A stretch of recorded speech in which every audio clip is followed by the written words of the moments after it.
good night, or good morning. It's actually after midnight. Hello, everybody. Thank you so much for joining us for this late night edition of the Vote 2020. I'm your host, Andre, and as always, Bryant right over here. What's up, man? I'm still waiting for that check, but I'm all right.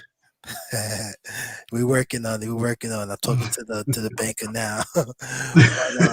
But, Deal or no deal? yeah. So we had an eventful night tonight with the presidential debate, the second one of 2020. Um, you know, basically, I think it went well. I think it went way better than the first one. I think everybody can definitely say that this debate went way better than the last one.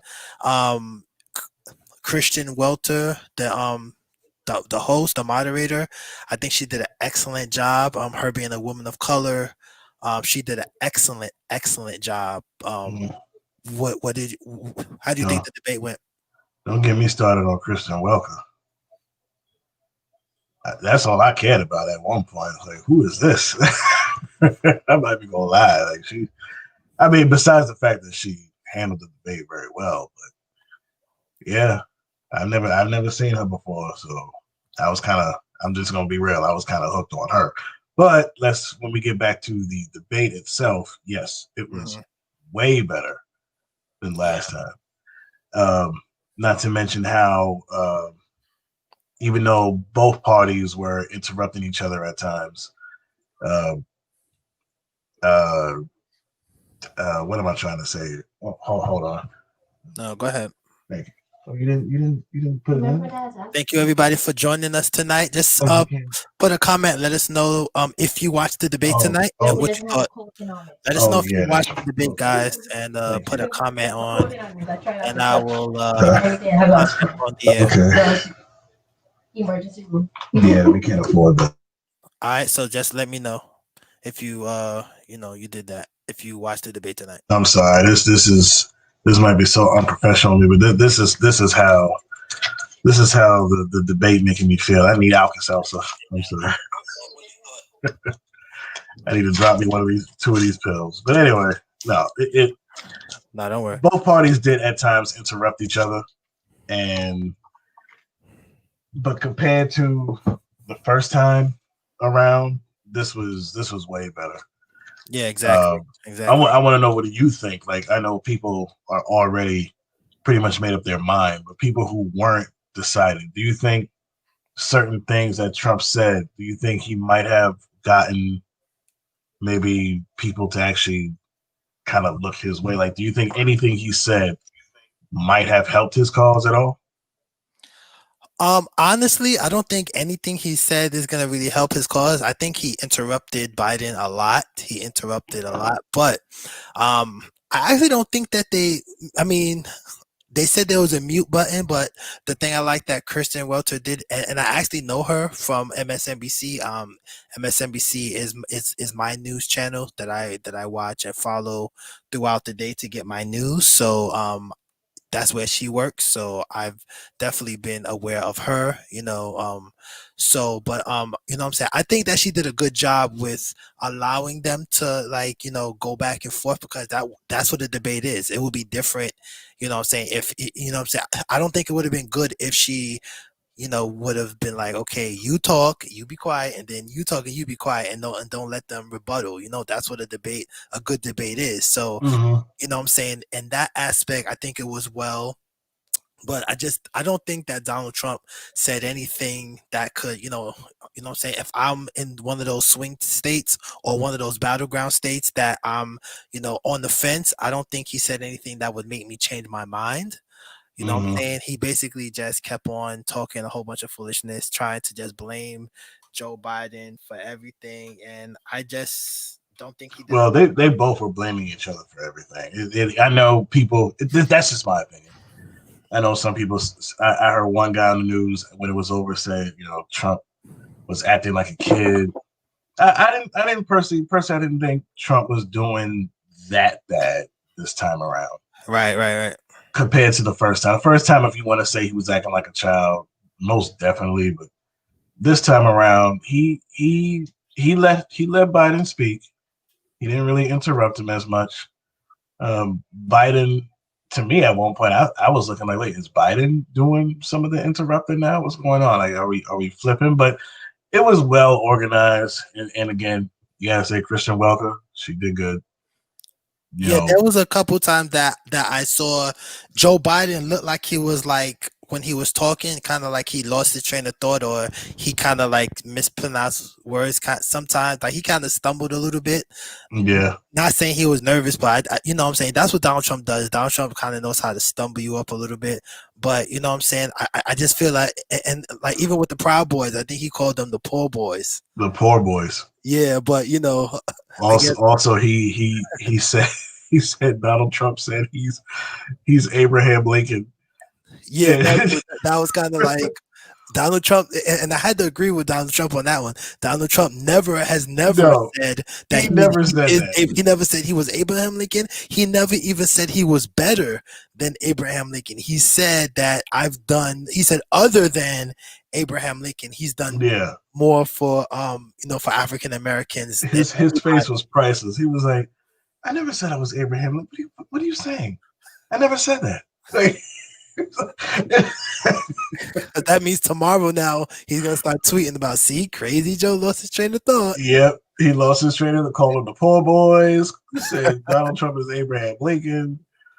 But at the end of the day, I still think more people are at this point siding with Joe. Yeah, and it's just we'll just have to see November 3rd, Tuesday, November 3rd. At night, whenever the official when do the polls close officially and they do all the counting? Is that I'm not sure. I don't know if it's gonna actually close. I'm gonna do more research and I'll let all the viewers know on Tuesday when we do the vote 2020. But I'm not sure if it's actually on election night that at midnight they close it, or I think they might have a little more time. But that if Trump is really low, he's gonna try to start fighting. They're gonna probably want to do a recount and all that foolishness. So we have to really just wait and see. You know what I'm saying? I'm trying to remember. I think last time when we had all this voting stuff, the voting happened, and by the end of the night they got the results. I just don't know what time. Because I went out that night, and my wife, since at the time we lived in Far Rockaway, and the part of Far Rockaway we lived was predominantly white, and I went out that night. She says, be careful, people might be out there celebrating, and might have the wrong thing to say. And I was like, I'm not going in there. I'm not going nowhere trying to start no trouble. I just need to go to Rite Aid. That's exactly where I went. I went to Rite Aid. So I don't know. These things might close maybe around 10, 11 o'clock. Whenever they do, I just want to see the results. I want to see who is it going to be the same thing like last time? Popular vote, electorals go the other way, and once again it's electoral, or is it going to be the same thing all the way around? I'm just waiting to see. Right, exactly, man. I definitely understand what you're saying, man. So I have a video that I want to play. So and this news just broke. This was breaking news right before the debate started. All right, so talking about the Russians, Iran, dealing with the presidential election tampering. So just check this video out. Voters in Florida and a few other states began receiving threatening emails this week that appeared to come from a far-right group called the Proud Boys, known to support President Trump, especially after he fleetingly referred to them in the first presidential debate. Proud Boys, stand back and stand by. The email said, "You will vote for President Trump on Election Day, or we will come after you," urging recipients to change their registration to Republican. It was incredibly threatening. Are these people actually going to come after me? Is this for real? Is this serious? But the director of national intelligence says the real senders of the emails were overseas. We have already seen Iran sending spoofed emails designed to intimidate voters, incite social unrest, and damage President Trump. National security officials say Iran hacked into a few local U.S. voter registration databases about 2 weeks ago. It was in a couple different municipalities, a very small number, 2 or 3 across in different parts of the United States, but it was a small amount of information. The U.S. concluded this week that Iran was using that data to send out the phony emails. Russia separately obtained voter data through its own computer hacking, intelligence officials say, but so far hasn't done anything with it. NBC's Ali Arouzi in Tehran reports the Iranians say it wasn't them. Senior officials here are vehemently denying all accusations, saying that they don't care who the next president is because policy towards Iran will remain the same. Iran's phony emails were relatively simple. U.S. intelligence officials say they're more worried about what might be done with the data harvested by the Russians, considered much more capable of causing trouble. Hey, NBC News fans, thanks for checking out our YouTube channel. Subscribe. All right. Thank you so much, NBC News, for that coverage. So, I mean, this is exactly what happened last time. Well, I don't think last time they were actually sending out threatening letters, but they were definitely involved. So, I mean, what do you think about what you just saw? If whoever sent that out, if they're saying it's from Iran, then clearly you know who they want in office. Even if it is the Proud Boys who did it, we already know who they want in office. Yeah. And bottom line, you heard them already say it. If Trump's not in office, there will be a riot. And they said, stock up on your ammo. So, like, they're serious. In my opinion, they're serious as to the threat. So it's something that you got to take serious. All threats you got to take serious, especially with this whole election right now. People, they're threatening. You can't just sit back and just like it's whatever. No, we've seen all year what can happen. One man gets killed, riots spark up everywhere. So can you imagine if one man doesn't get elected, the riots that can start?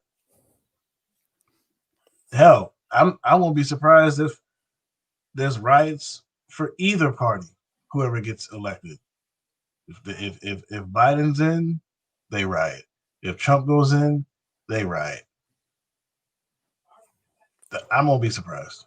Well, that's just the whole thing. People sometimes, as I said, I think I said this on Tuesday, I feel like Black Lives Matter, even what Black Lives Matter or protesting in general, some people, they just want to do it. They want to have an excuse so they can vandalize. You know what I'm saying? So either way, you may have the same people. I wish there was a way we could, you know what I'm saying, like have a set of people locked in a room that you know are going to protest, that are violent. Have 2 sets of them locked in a room where you tell them 2 different outcomes. Tell one outcome, you know what I'm saying, that Trump won, and tell the other people that Biden won. And they're both going to still go out and riot either or. You know what I'm saying? So that's just where we're at. Another thing that really got me, so there were some key things that they talked about. They talked about prison reform, you know what I'm saying? They talked about, you know, Joe Biden talking about the whole prison reform thing, addressing that he wasn't the president. So check this out. The Obama administration did fail to deliver immigration reform, which had been a key promise during the administration. It also presided over record deportations as well as family detentions at the border before changing course. So why should voters trust you with an immigration overhaul now? Because it made a mistake. It took too long to get it right. It took too long to get it right. I'll be president of the United States, not vice president of the United States. And the fact is, I've made it very clear. Within 100 days, I'm going to send to the United States Congress a pathway to citizenship for over 11 million undocumented people. And all of those so-called dreamers, those DACA kids, they're going to be immediately certified again to be able to stay in this country and put on a path to citizenship.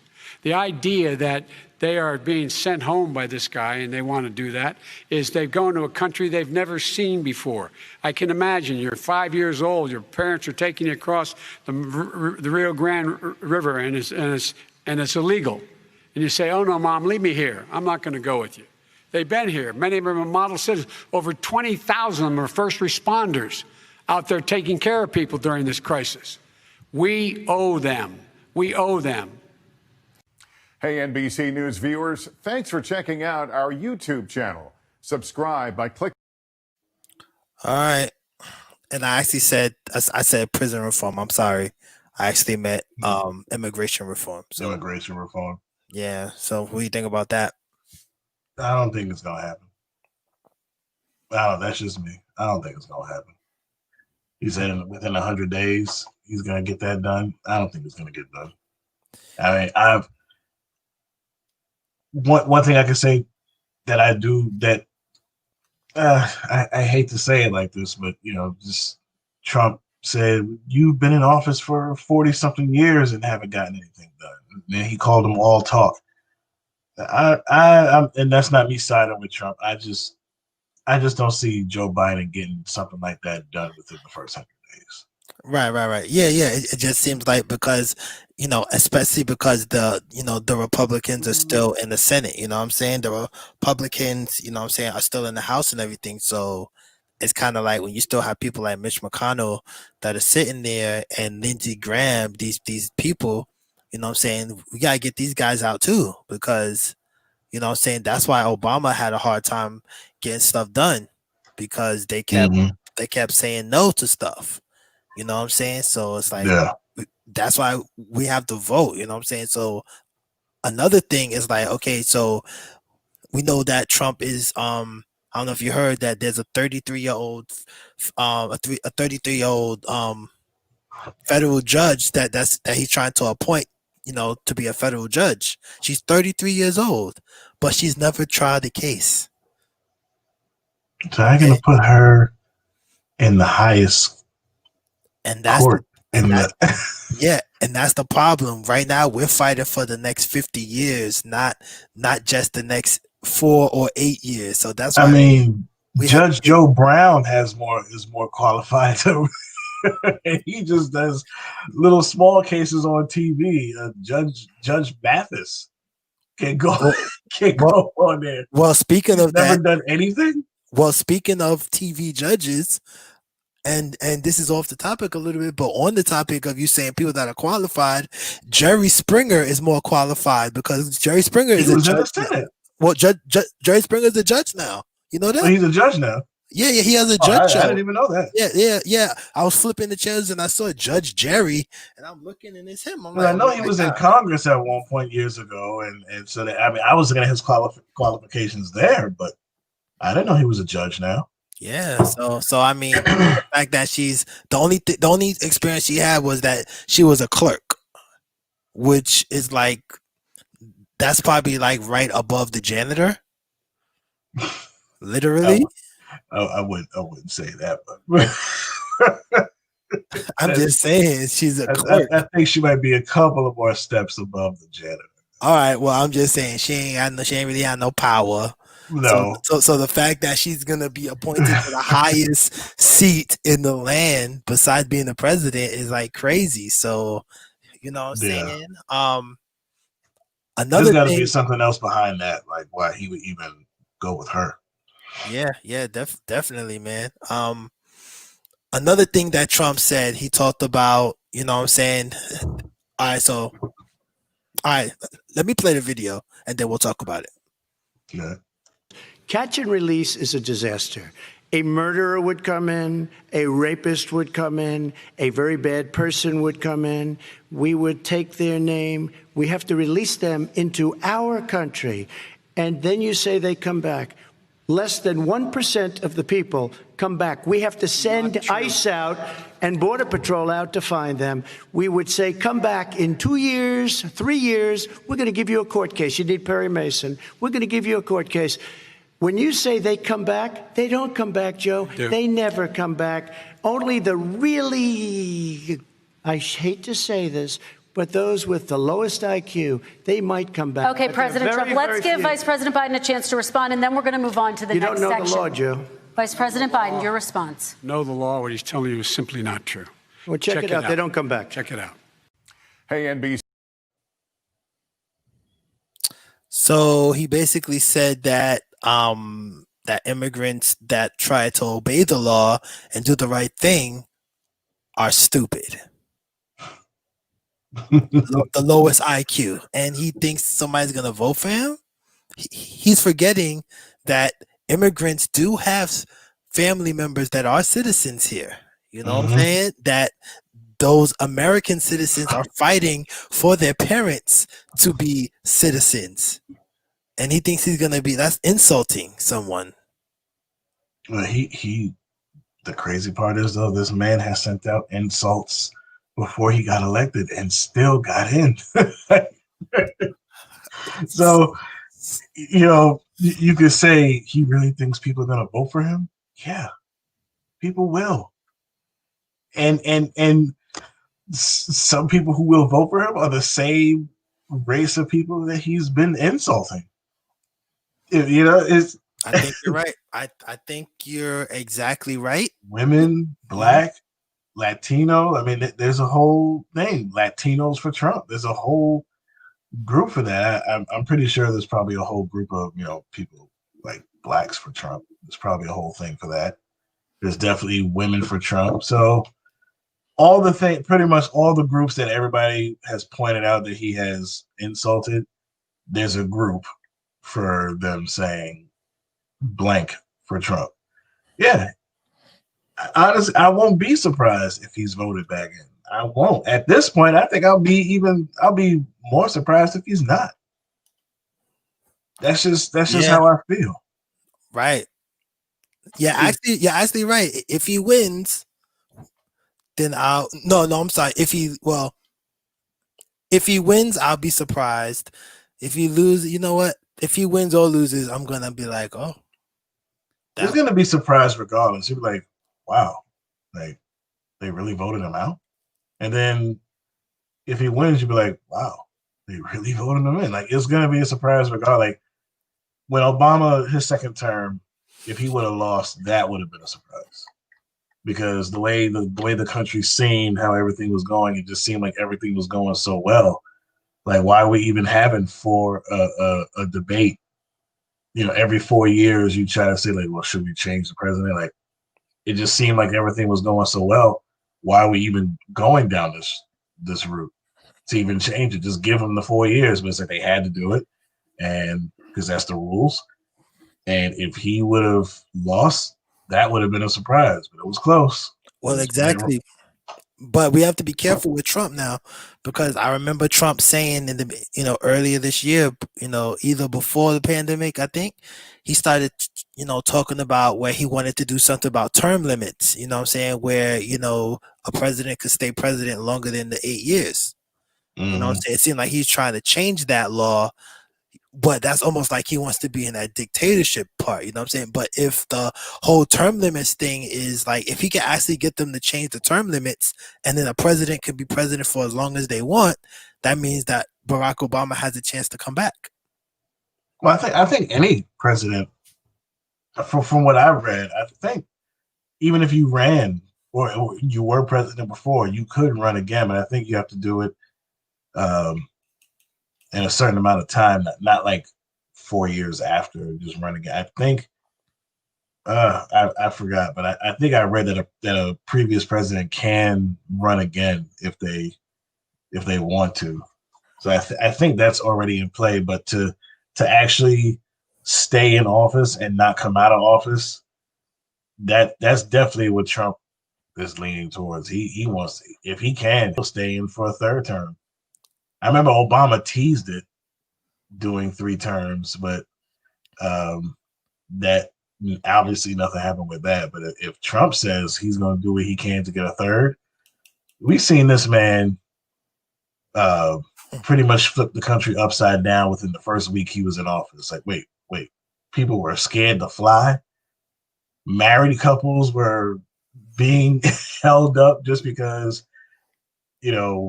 well, you're black, but your wife is Spanish. So we actually need to talk to her on the side and see what like it was so much going on within the first week of him in office. If he can pull off a third term, he would be the guy to do it. Yeah, you're right. You're absolutely right.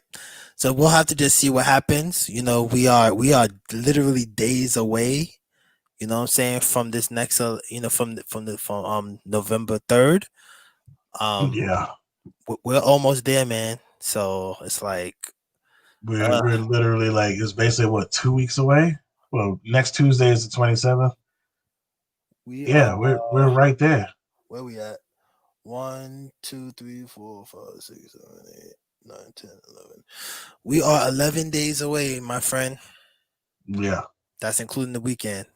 11 days away from so this Saturday early voting starts in Long Island where I live, so I'm gonna go vote on Saturday, and then on election day I'm gonna probably go to Brooklyn where I because I want to be around my people, around black people, and I'm gonna have my cameras there, let them talk to the camera, interview them, let everybody, let them talk to the camera about what the election means to them, and what they're expecting, and then I'll have that footage on Tuesday night. So I'm gonna have to make sure I vote early so I don't have to be in line waiting on actual election day. So I encourage everybody out there, vote early if you can. Yeah, this is the first time in since I've been alive, I've seen people running down to the polls early, like, yo, I'm dropping my vote in now. I know who I want to vote for, and I'm dropping it now.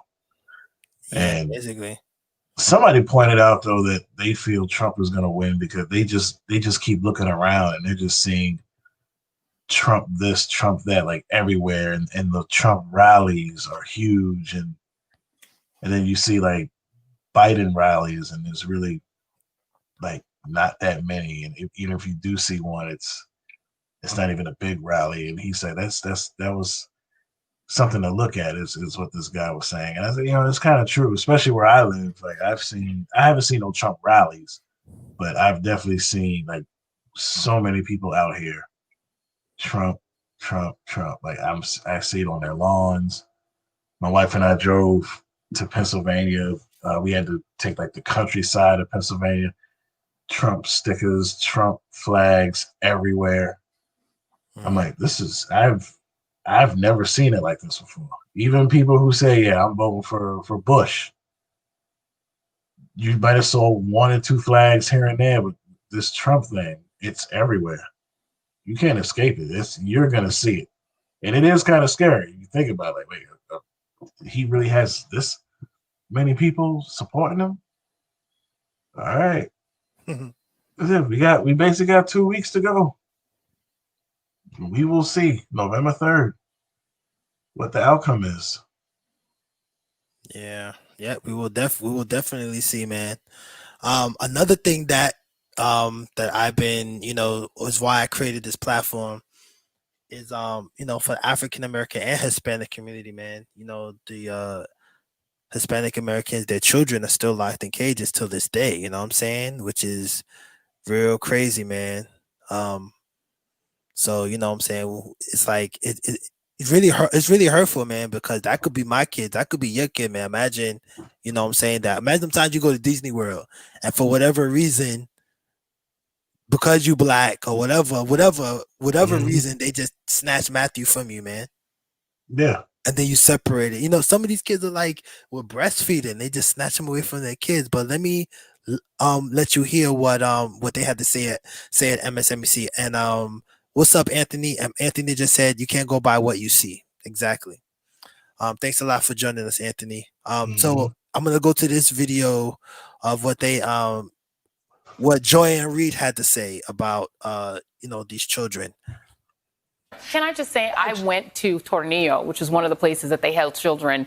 These were children who would come unaccompanied, and they were basically in a prison camp. Yeah. It looked like a literal prison camp. And I had nightmares myself of having looked into the eyes of these little kids who didn't know who we were. They didn't know if we were there to steal them, to help them, to save them. They had no idea who we were. We weren't allowed to talk to them other than being able to say, Buenos dias, ¿cómo estás? That's it. You couldn't ask them any questions. You'd get thrown out.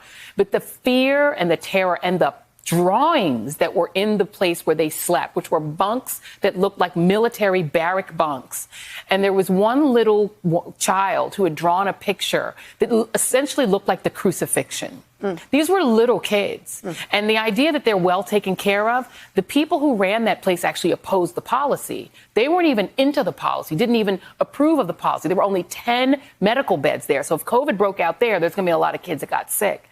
They even said that it was an abomination to have it. And they, at the time, told us, and Jacob Soboroff was there as well, we specifically, and I specifically asked, one of my questions was, how are you going to reunite those kids with their parents? And they said, well, we have an A number. There's an A number on the child, and there's an A number on the kid, and on the parent. That was a lie. That was a lie. We now know from Jacob's reporting, from lots of other reporting, from KQED, which is there were two Latino reporters from KQED, which is a PBS outlet. They lied. They never had a plan to give these kids back. They took breastfeeding kids from their parents and never had a plan to give them back. And we learned tonight, with the part that you're talking about, Nicole, that the president apparently didn't realize that child separation, taking the parents away from their kids, meant taking the parents away from their kids, not taking the kids away from coyotes. He's trying to say there weren't parents involved. Hey there, I'm Chris Hayes from MSNBC. Thanks for watching MSNBC on YouTube. Yeah, I can't imagine. Yeah, that's, you know what I'm saying, that is like some sick stuff, man. You know what I'm saying? I can't imagine. Like, first of all, I can't imagine as a kid, you know, being separated from my parents and just with other kids, but after a while, you know, we loved hanging out with our friends, but after a while, you want to go home.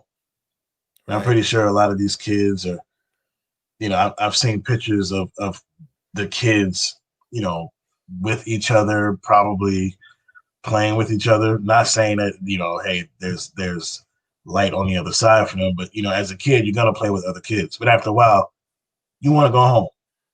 Okay. Exactly. But it's I mean, the parent, and now me thinking as a parent, you just take my kid away from me, and you tell me, don't worry, you will be reunited with your kid. Well, when? These kids, it's been years for some of them. Yeah. Still not with their parents. I remember one lady, she didn't see her kid for months, and it got her reaction to finally being able to hold her kid again. It's like, wow. Like I can't imagine going through that. And like you said, you know, I'll take my kid out. You know, we take vacations, and out the blue say, no, we gotta separate y'all for whatever reason.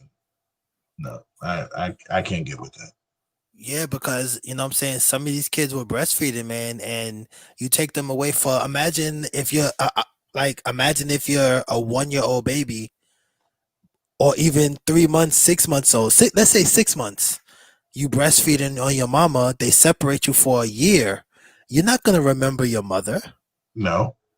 It's gonna be like next time you see your mother, you know what I'm saying, that baby is probably gonna get more attached to whoever has been feeding it, you know what I'm saying, for all those years, whether they put it in an adoption agency or the workers in the, you know what I'm saying, in those facilities are going to be more of a parent than an actual parent. And that's going to ruin these children for the rest of their lives. They're going to not know their parents. Then once they get smart enough, they're going to know what happened.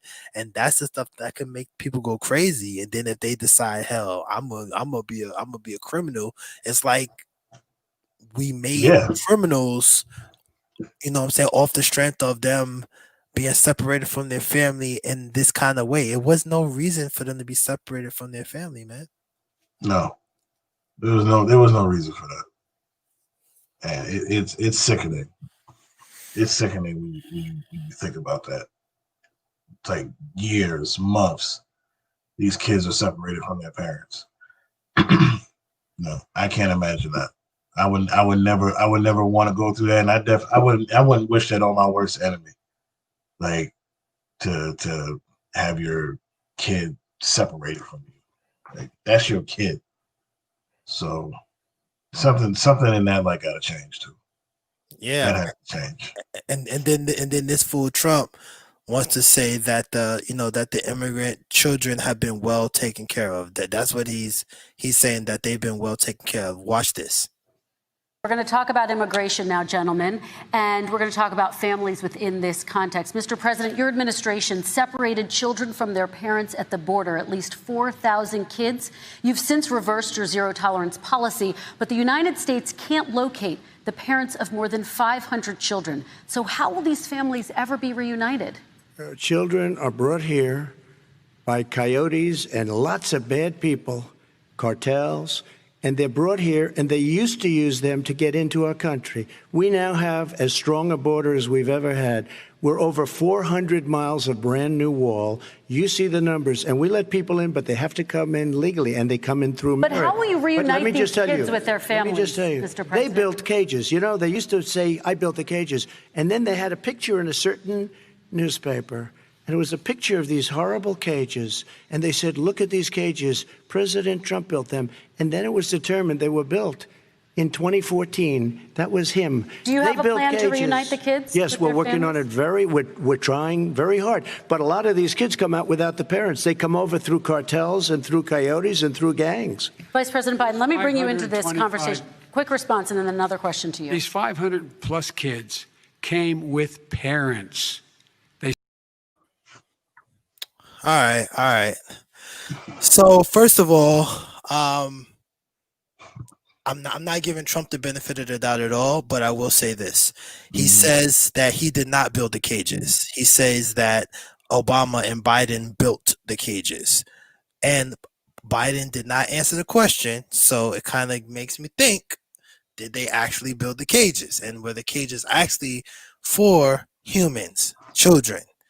But then, Trump had to say stupidness talking about coyotes brought them over, some foolishness. Well, the term coyote is not obviously animals. The term coyote is it's like a cartel term. Like it's a slang in a sense. So it is people. Right. Right. Well, what I meant was that the kids that came over were bought by their parents, and they were separated from their parents, not from the cartel.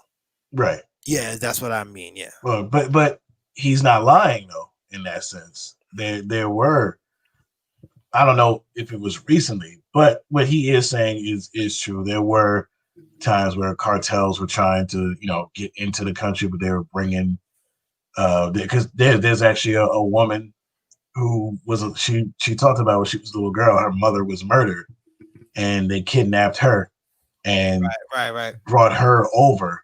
So he's not lying in that sense, and also when you mentioned the cages when they were built, that was discussed years ago about these cages. I remember that, but I mean, I didn't think anything of it because I didn't think where's this going to go from here, whatever. But now you see these kids locked up in these cages.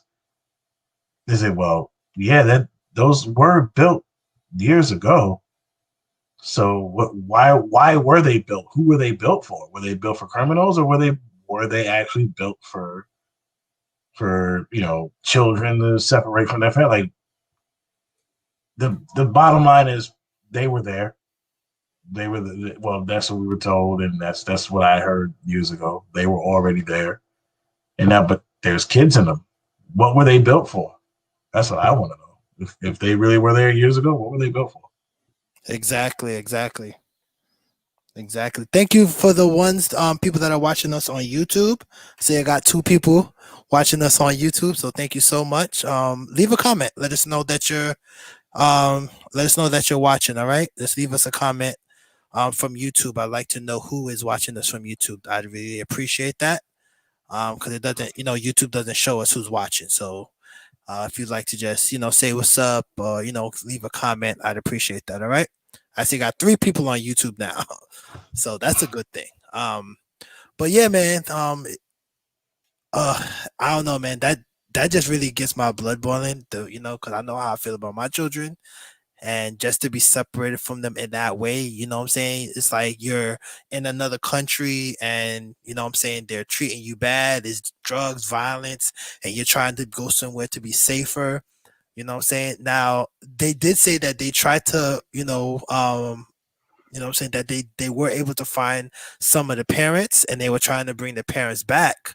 But what they would do is when they try to bring the parents back, you know, to the children, the parents would decline because the conditions are so bad in their country that they're like, you know what, it's, you know, even though I want my child, it's safer for my child to be in that cage versus to be back overseas in this war zone. You know what I'm saying? So, but that's sad, man.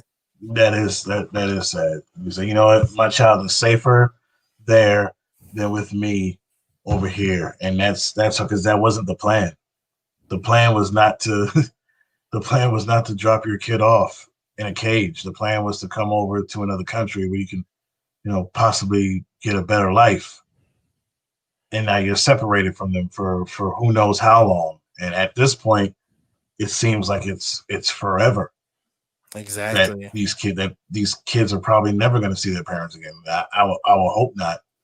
But as long as it's been, that's just what it seems like. Exactly, man. It's crazy. But you know, we'll pray for these people, man, because you know what I'm saying, it's like it's crazy. You know what I'm saying? It's like, it bothers me, man. So that's why we got to get out there and vote. Like that's the exact reason, ladies and gentlemen, why we have to get out there and vote, man. We have to. It's like if we don't, we're like fooling ourselves. You know what I'm saying? Yeah. Yeah, we're really fooling ourselves. All right, so I mean, another issue I want to speak about real quick. You know what I'm saying? It's like when they talk about like food stamps, you know what I'm saying? They always want to have images of like black mothers, black single mothers at the food stamp office. When they do commercials about food stamps and being poor and all this kind of stuff, public assistance, it's like the poster child for that is the black woman. You know what I'm saying?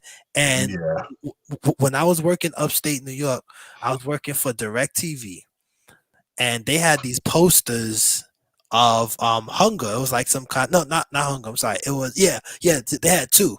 They had one for hunger, and I always remember it. It's like, okay, somebody's poor and they're hungry. They have a black mother and her two children, and that's the poster child for somebody being hungry. You know what I'm saying? And then when it's drug addiction now with drug addiction, you know, you can't even use a black person for drug addiction. Like the white male teenager is the poster child for that, and they actually had that right. But it's just the whole welfare thing. But even when you look at the welfare thing, it's like you actually, like, white people are actually more, you know what I'm saying, in poverty than black people. You know what I'm saying? You got more white people that are on public assistance in the United States alone than any black person. You know what I'm saying? So they need to stop using us as the pawns, you know, using us as the poster children, especially the black woman. You know what I'm saying? They always say that the most disrespected person in America is the black woman. I believe it. You know what I'm saying? So it's I believe it. It's like crazy.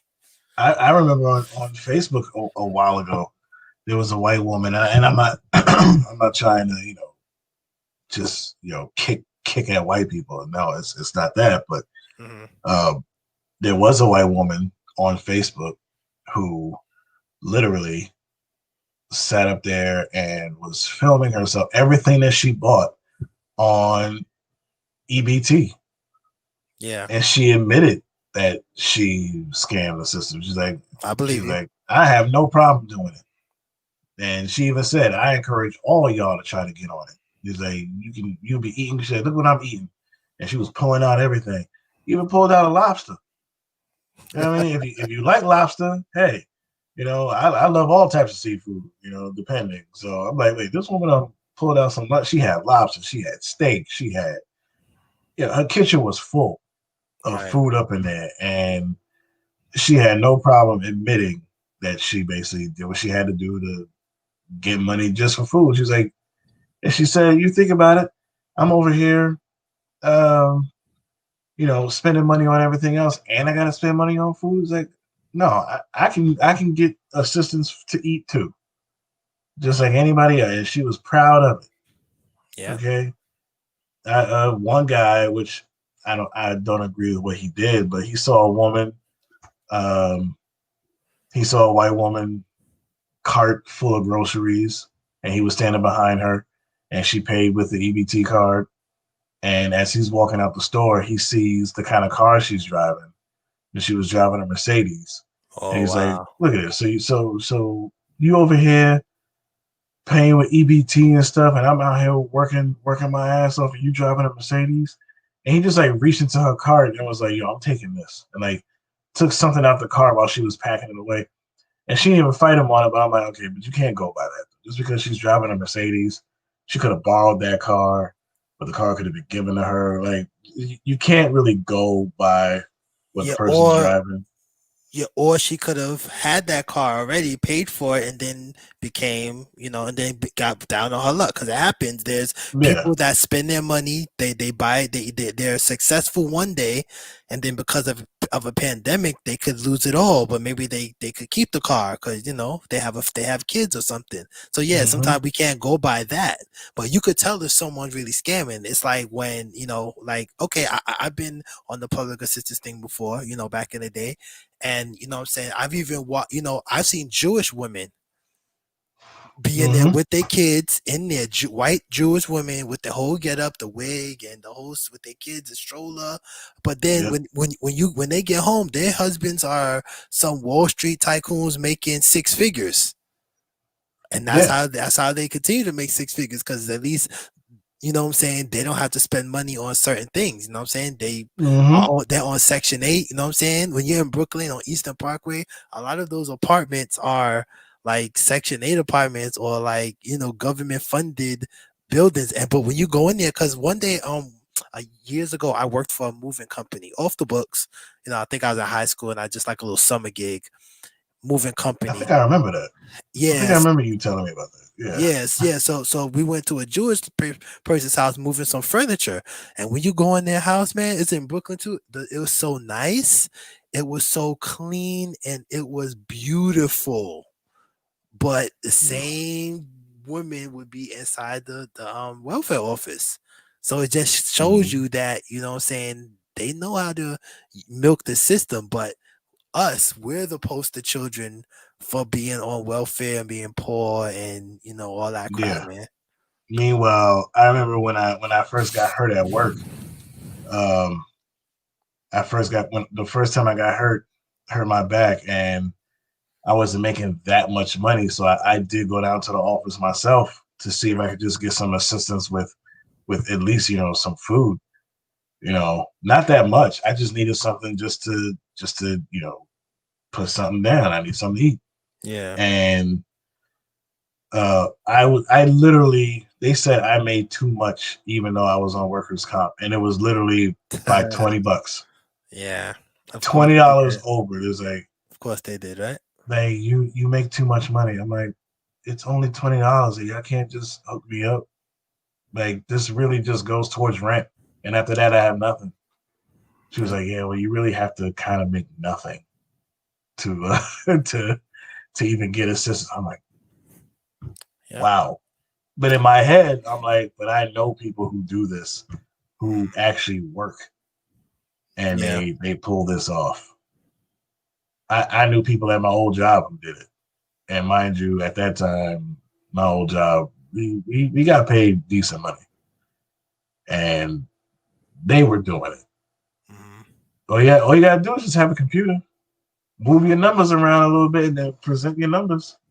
They're not allowed to call your job and ask how much money you make. They're not allowed to go into your personal business like that.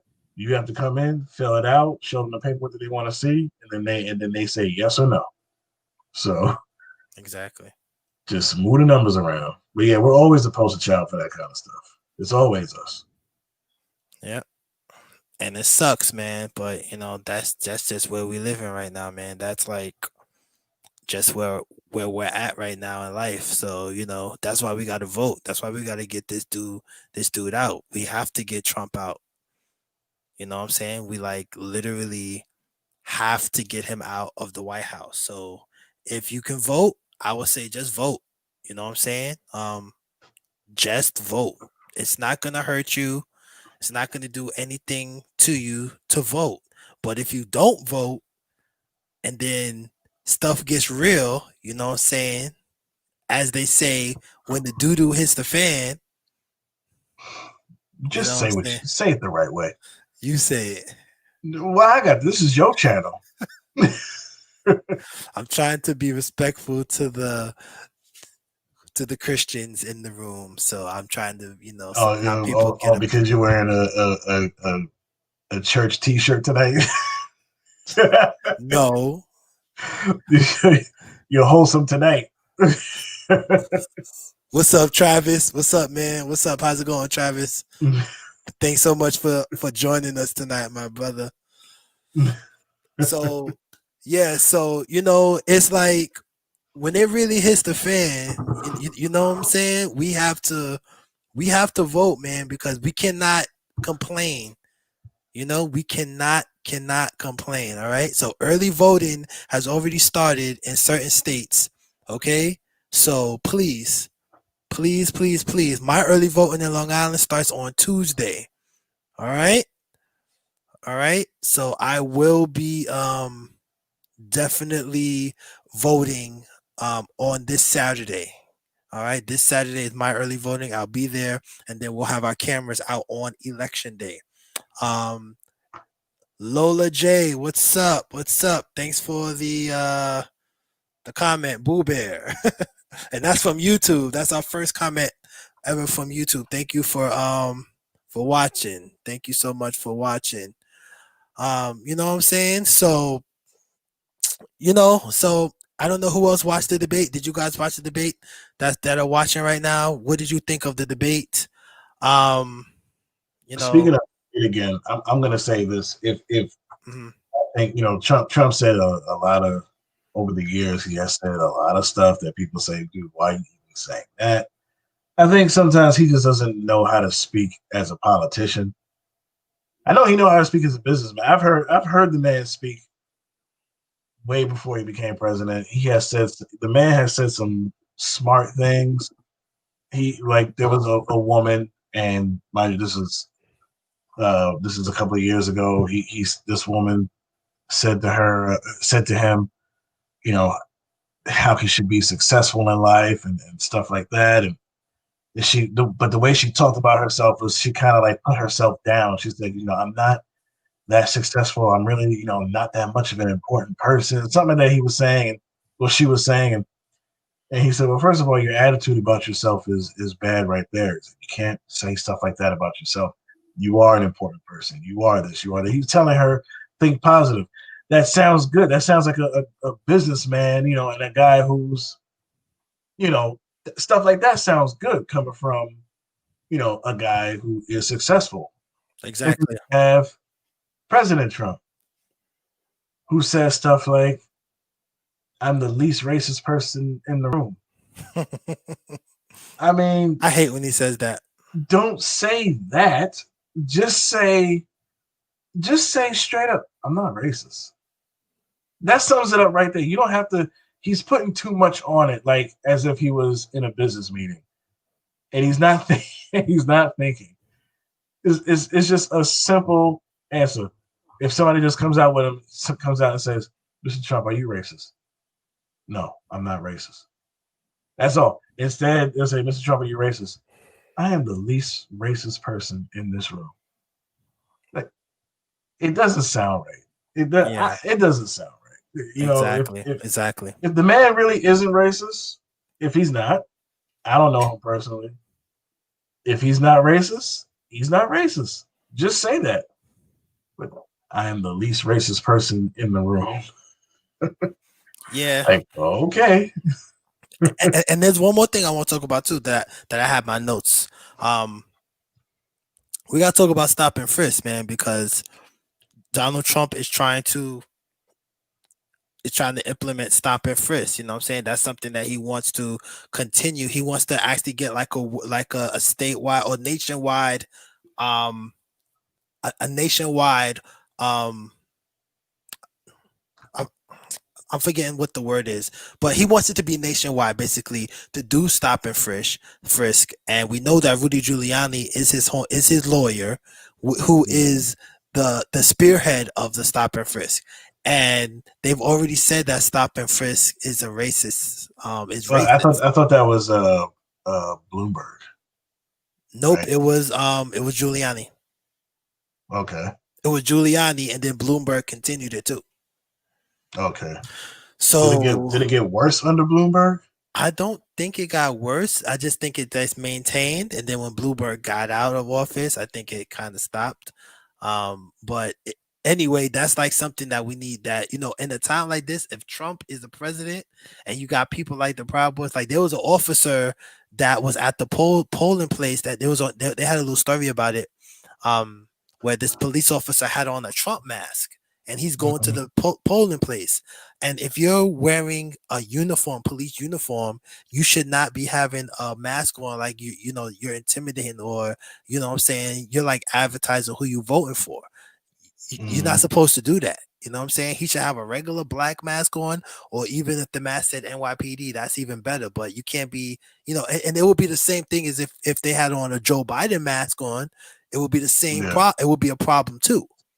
But it's like, we just gotta stop the crap, man. It's like, you know what I'm saying? Like, and stop and frisk is not. We already know what stop and frisk is only gonna be. Even though you try to make it nationwide, but let's just be realistic here. Stop and frisk is only happening for people like you and me, right? And imagine that's how it was in New York. Yeah, and imagine if they're killing us right now from stopping us being in a car, if they just stopping random black people on the street to say, let me pat you down for whatever reason. And there are days when I'll go to the supermarket. Imagine I go to Home Depot. You know what I'm saying? I have a tape measure. I don't know where it is right now, but I have a tape measure that I'll take to the supermarket or Home Depot. Like if I need to measure something I'm buying, and I keep a pocket knife on me, has the belt buckle and everything on me. So just because I have this on me and I'm walking on the street, it doesn't mean I'm going to use it as a weapon. But they might try to rough me up or whatever. Automatically considered a weapon. Yeah, and they might try to rough me up, and if I die just because they want to frisk me, you know how many people are gonna die for that crap? Yeah, you know what I'm saying. I've experienced it. I went to the corner store, just to buy something right up the street from my house. I walk up the street, go in the store, get my soda. I come out, and they there. Like they just stop. I just walk. I got headphones and everything. I come walking out. I don't hear nobody, calling my name. Only reason why, well, they don't know my name, but the only reason why I heard somebody call me is because I literally changed the track on my iPod at the time. I changed the track, and that quick time of no sound coming through my ear is what got the attention of. Imagine if I just kept walking, it probably would have been something worse. Yeah, because then you were resisting. I'm like, I have headphones in. Yeah, or they're gonna say you're being disrespectful or whatever they want to do, Yeah, and they wanted to see what was in my bag, and real quick, like grabbing my pockets and stuff. I'm like, I don't have anything. Like, tell me, what's this? My iPod. What's this in this pocket here? My wallet. Like, can you pull your wallet out? Yeah, that happened to me before going on the train. You know what I'm saying? That happened to me being on the train, and they they asked me, could they see my bag? Randomly, nothing happened. It was fine. I think I probably had photography equipment in my bag, obviously, and that was it. But it was still like I was a little nervous. Like I would be more nervous nowadays. This was when I think and probably Obama was the president at the time, but it was still a little nerve wracking. Like I'm just trying to go home from work or whatever, and they want to search. They want to just see what's in my bag. So it's like, we just gotta be careful, man. And that's why I said we gotta vote. We have to vote. That's just the bottom line. You know what I'm saying? Vote like your life depends on it, because it's not just for the next 4 to 8 years that we vote for. We vote for the next 50 years, because that same little girl, 33 years old, she younger than me and you, and she gonna be in a lifetime appointment to be a judge. You know what I'm saying? And if never tried a case, and if the cops stop my son and say that he fits the description, because there's still people in jail that are innocent. You know, see, that's because they say you look like somebody, or they could say that about my son, and then she could be the judge, that 33-year-old that says yes, guilty, and put my son in jail. Yeah, because she ain't got no experience. She don't know how to really, she don't know how to judge. Because she's young. Especially your judge, you're that kind of judge, Yeah, so it's like we got to get Trump out, man. We got to get this guy out. That's the bottom line here, man. That's all I could say. November 3rd. Yep, November 3rd, and November 3rd is the day. If you could, like I said, if you could vote early, vote early. This Tuesday we have the so one more question. Who won the debate? You go first. Man, I don't know. I can't even say in this one who won, because in my opinion, one guy started strong, and then towards the end, the other guy was strong. So each guy made their good points. I'm kind of leaning towards I probably would call it a tie on this one, only because they both had strong points throughout, in my opinion. This guy was good here, then he faded off, then the next guy picked up, and it kind of evened it out for me. That's just how I saw it, because definitely towards the end it seemed like Trump took over and was a little more on point at one, towards the end, but then towards the beginning it looked like Trump was also itching just to interrupt him throughout that whole thing. He was like, his face was like, I just want to speak. I want to speak. I promise not to speak. But yeah. I don't know, man. I don't know who won. I'm assuming you say who you think won. I'm gonna say Biden won, because I think Trump. I think that he's still stuck to the issues, and I think Trump was just all about blaming. You know what I'm saying? Biden didn't really blame Trump that much for things that were, unless it was something that was obvious. But Trump was morely like just saying, oh, you did this, oh, you didn't do that. What did you do? What did you do? What did you do? That's all he could really say. He didn't really have any factual things. And then we know he's just gonna, once he start getting on Twitter, you know what I'm saying, that's when we really gonna hear his stuff. He probably gonna start saying, oh, Kristen Wilter was so unfair and blah blah blah. He was already talking bad about her before the debate. He does owe her an apology. They were saying that on MSNBC that the president owes her an apology for the way he was treating her before. You know what I'm saying? He did say she was handling he said that to her. Maybe that's his way of apologizing. He did say, oh, by the way I love the way you're handling this debate. Maybe that was a little my fault. Okay. Yeah, but that's like the slave. That's like the slave owner, the slave master that just finished whipping. You know what I'm saying, whipping the slave girl, and then he says, you know what? You sure do fold my clothes nice. After he just whipped. Sound like something you've been through, huh?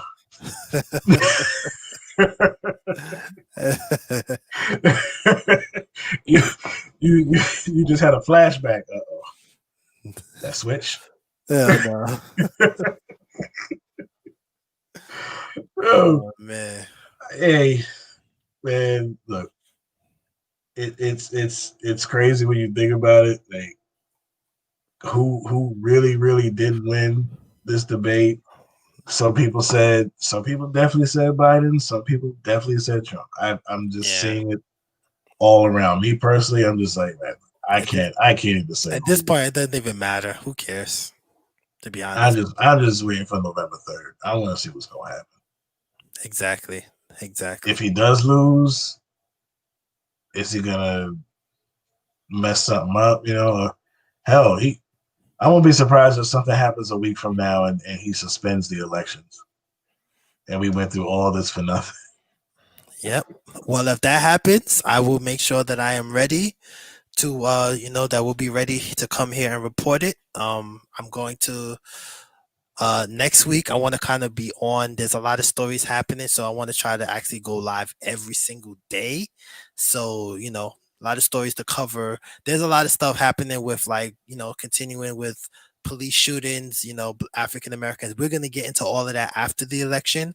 I want to focus on the election right now. So we'll have a lot of election coverage and, different coverage throughout the week, starting next week on Monday. We have the Morning Coffee podcast. We have some guests scheduled. We're going to put up some flyers. So I'm looking at my calendar right now. On the 28th of that'll be the day after that'll be Wednesday. This coming Wednesday, we'll have Kamora Trinity on. She just wrote a book, an awesome book. Some things that her thoughts, some poems. So it's called She Speaks, a collection of poems, prayers, letters, and thoughts. It's a pretty good book. Really nice, well thought out. So want to support this young lady. Support a black woman, a young black woman, that put a book out, so, and on the 30th, we will have Taylor Leopard on, all right, on the Morning Coffee podcast, also at 8 a.m. Well, I have on it. We'll be on early on that Friday of the 30th, all right, for the Morning Coffee podcast live.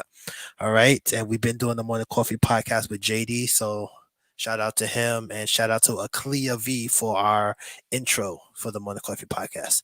All right, man. So thanks, Bryant. Thanks again. Appreciate you coming on at this late hour.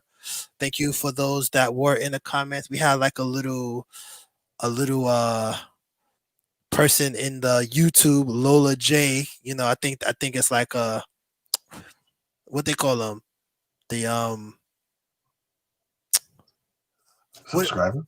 No, not a subscriber. What they call them when they're like acting stupid? They don't call it's not a hack. I forgot the word, but it's kind of like they're just in there just to kind of annoy you or whatever. She kind of put up some. I don't even know if this is a man or a woman. It's like it just has a picture of a rose or whatever, but they just put up some stupidness. It wasn't anything like a real comment. So I'll make sure I, cancel those people out. We don't want any foolishness on the channel. It's from YouTube anyway, so that's what YouTube is like that. Yeah, since it's YouTube, that could have been anybody. So maybe they saw the name, said debate or whatever, presidential, whatever. So whatever, it happens. But thanks for everybody, Travis. Thanks, Anthony Jones. Anybody else that was watching that did not leave a comment, thanks a lot for joining us. And we will see you on the next one. Remember, this Sunday we are done with right now, taking a break from the Sunday Night Power Charge, but we'll have other programming coming your way. All right, guys. So we'll see you on the next episode of The Vote 2020. Peace.